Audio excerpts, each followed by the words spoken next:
Il y a plusieurs mois, j'ai pris l'une des plus grosses décisions de ma vie.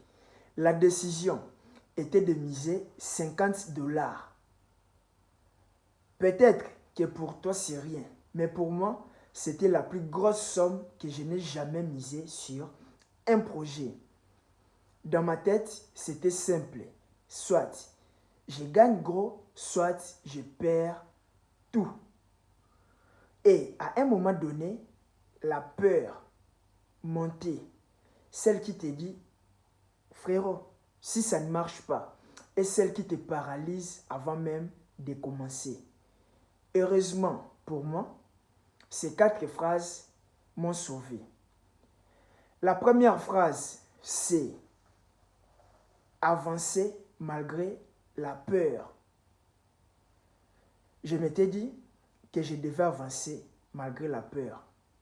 Malgré les doutes, je devais avancer. La deuxième phrase, c'est on ne gagne rien sans rien perdre. Je savais. Pour gagner de l'argent, je devais perdre de l'argent. C'est la règle du jeu. C'est comme ça que ça se passe. Et la troisième phrase, c'est pour avoir de l'argent, il faut miser de l'argent.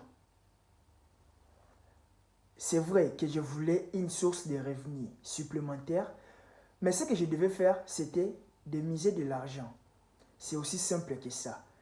Et dans la quatrième phrase, je me suis dit, peu importe, si ce projet flop, j'aurai l'expérience. Et c'est là que j'ai compris un truc. La plupart des rêves ne meurent pas à cause de l'échec. Ils meurent à cause de la peur. Beaucoup de personnes ont de bonnes idées, de grands objectifs et de beaux rêves, mais elles n'osent jamais commencer, simplement par la peur d'échouer. Pourtant, tu peux apprendre de l'échec. Suzy Kassem a dit, les doutes tuent plus de rêves que l'échec. Sache que si tu ne fais jamais les premiers pas, tu ne découvriras jamais ce dont tu es capable. Alors, ne laisse pas la peur décider de ton avenir.